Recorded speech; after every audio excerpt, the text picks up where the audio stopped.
चलिए, जम्मू कश्मीर इंतजामिया के फैसले के साथ साथ दूसरे मामलात भी है और जम्मू कश्मीर सरकार के हवाले से ही बात करेंगे। और आपको याद होगा कि वादी कश्मीर की एक रिवायत रही है, जब भी यहाँ पर किसी इलाके में महकमा तामीरात आमा की जानिब से सड़क तामीर की जाती थी तो उसके बाद मुख्तलिफ महकमा जात, चाहे टेलीकॉम महकमा हो, बिजली महकमा हो या PHE महकमा हो, उसके बाद वो सर्विस लाइन बिछाने का काम करते थे और जिस सड़क को तामीर या जिसकी मरम्मत हुई थी उसको बिगाड़ने का काम इन तीनों महकमों के हाथ में होता था। लेकिन अब R&B महकमे की जानिब से सख्त इकदाम उठाए गए और ये हिदायत जारी कर दिए गए कि जिस सड़क की तामीर व तजदीद होगी उसके बाद अगर उस सड़क को किसी किस्म का नुकसान पहुंचा तो वो मुतल्लिका महकमा, जो महकमा काम करेगा, उसी को उस सड़क को दोबारा से ठीक करना होगा। ये वादी के अंदर R&B महकमे ने एक अहम कदम उठाया है। महकमा के जिम्मेदारान की माने तो उनका मानना यह है कि वादी के किसी भी इलाके में जब भी किसी सड़क की मरम्मत या उसकी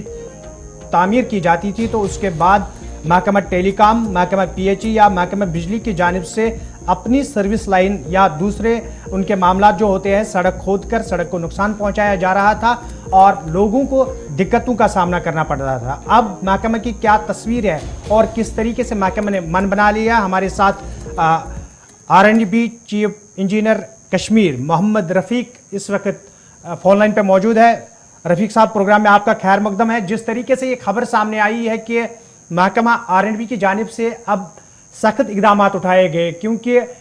वादी के अंदर मुख्तलिफ इलाकों में देखा गया और लोगों की जानिब से भी ये बात कही गई थी कि जब भी सड़क की तामीर या तजदीद की जाती थी उसके बाद ये मुतल्लिका महकमे जो है वो सड़क को नुकसान पहुंचाते थे और जो खुशी लोगों के अंदर होती थी कि सड़क तामीर हुई है, उसके बाद कहीं ना कहीं लोगों के अंदर भी मायूसी छा जाती है। क्या सारा मामला है और किस तरीके से इन महकमे जात या उस किसी भी शख्स के साथ जो सड़क को नुकसान पहुंचाएगा निपटा जाएगा? हाँ जी, शुक्रिया, आपने मुझे मौका दिया इस बात में कि जो रोड, जहाँ भी कोई रोड नया बनता है उसको एक्चुअली डिफेक्ट लायबिलिटी पीरियड रहता है। अब 5 साल का कंट्रैक्टर की हवाले रहती है, तो उसको चूंकि उसको मरम्मत करनी होती है तो इसलिए NOC जरूरी होती है। और जो भी रिपेयर का कॉस्ट होता है, अगर कहीं एसेंशियल सर्विस या कोई भी सर्विस डक्ट डालना हो तो उसके लिए उसका एस्टिमेशन होता है, उसका कॉस्ट वो देते हैं कंपनी वाले ताकि वो उसका रेस्टोरेशन हो जाए। इसीलिए अगर प्राइवेट कोई करता है उसका भी एस्टिमेशन होता है और विदाउट NOC किसी को अलाउ नहीं किया जाता है। और जो सर्वेलेंस है और मॉनिटरिंग है वो बहुत चुस्त कर दी गई है। और हमारा जो मॉनिटरिंग सिस्टम है, क्योंकि हमारे सब रोड अब डिजिटाइज हो गए हैं, हमारी जो रोड लेंथ और उनकी जो ID और उनका जो लेंथ है, पूरा हमारे पास एक डिजिटल डाटा है। डाटाबेस बहुत स्ट्रांग होने के चलते हमारा हर एक रोड पे अब जो मॉनिटरिंग का सिस्टम है बहुत इफेक्टिव हो रहा है। इनफैक्ट जो भी डैमेज होता है वो रिपोर्ट होता है और एक्चुअली जो भी परमिशन मिलते हैं सर्विस प्रोवाइडर्स को, उनको वापस रेस्ट्रिक्शन करने की लेवल तक, वापस उस लेवल तक लाने के लिए परमिशन मिलता है। तो इस हवाले से हमने कोशिश की है कि इसको ज़्यादा से ज़्यादा इफेक्टिव किया जाए ताकि लोगों को जो रोड सरफेस है ज़्यादा डैमेज न रहे और इमीडिएटली उसका रेस्ट्रिक्शन हो जाए। रफीक साहब, ये भी माना जा रहा है कि महकमे को जो इस साल सड़कों की मरम्मत के लिए रकूमात वागुजार किए गए थे, अभी वो खर्च नहीं किया गया, कुछ दिक्कतें सामने आ रही है।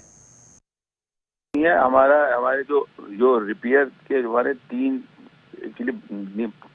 बड़े बड़े प्रोग्राम होते हैं। एक तो अपग्रेडेशन का प्रोग्राम होता है, उसमें भी काम चल रहा है। और अभी हमारा जो टारगेट था, हमारा टारगेट 1680 किलोमीटर का वृद्धि करने का था, उसमें से हमने 1300 किलोमीटर कर दिए हैं। तो ऐसा है नहीं। और जो हमने एक इस साल, पिछले 2 साल से हमने एक पॉलिसी की है, हम एक स्टेज कंट्रैक्ट हर एक स्टेज रोड मेंटेनेंस पॉलिसी के साथ एक स्टेज कंट्रैक्ट देते हैं ताकि जहाँ भी कोई जो रोड किसी स्कीम के अंडर ना हो, जो किसी रिसर्फेसिंग के अंडर ना हो, जो किसी पॉट, हमारा एक प्रोग्राम होता है पॉट होल फ्री, उसमें जहाँ जहाँ भी पॉट होल है उस रोड को हम पूरा टॉप लेयर कर देते हैं। और जहाँ ये जो रोड, हमारी जो रोड लेंथ है वो काफ़ी है और हर साल हमारे कुछ रोड जो है वो डेफिसिट रह जाते हैं, ठीक है, उनकी लाइफ खत्म हो गई होती है, उनको नए प्रोग्राम में लेने के लिए वो बजट के हिसाब से कुछ किलोमीटर रह जाते हैं। उन किलोमीटर को, उन रोड लेंथ को मेंटेन करने के लिए, उनको पॉट होल फ्री बनाने के लिए हमने स्टेज कॉन्ट्रैक्ट हर एक डिवीजन को दिया है और पैसे उनको रिलीज किए गए हैं। जहां भी ऑन स्पॉट SOS बेस पर जो भी पॉट होल शुरू होए उसको इमीडिएटली एड्रेस करने के लिए उनको हिदायत दी गई। अब कहीं कहीं हो सकता है कोताही हो जाती है तो कहीं पहुंचने पर, और भी मिस यूज की वजह से, जैसे कहाँ आपका एक इंड्यूस्ड पॉट होल भी होते हैं। एक पॉट होल होते हैं नेचुरली जो बनते हैं normally with wear and tear, लेकिन कहीं कहीं इंड्यूस्ड, जैसे किसी ने गैर कानूनी तौर पर काट दिया या सड़क पर मटेरियल डाल दिया या ड्रेन को ब्लॉक कर दिया, ऐसे ऐसे वाक़ात हमारे बहुत मशाहिदे में आते हैं। ताकि उससे क्या होता है कि हमारे रोड लेंथ जो है, रोड डैमेज होते हैं, विच आई कॉल एट इंड्यूस्ड। उसमें कार्रवाई के लिए भी हम नोटिस वगैरह दे देते हैं, बट ओवरऑल रोड मेंटेन करने के लिए स्टेज कॉन्ट्रैक्ट हर एक डिवीजन में, हर एक सब डिवीजन के लिए दिया हुआ है। आपसे जानना चाहेंगे कि जो हदफ इस बार महकमे को दिया गया सड़कों की मरम्मत के लिए इस साल के लिए, क्या मुकर्ररा मुद्दत में वो मुकम्मल किया जाएगा? मरम्मत या रिसर्फिंग के लिए मैंने जो बोला आपको, जो भी हदफ हमारा है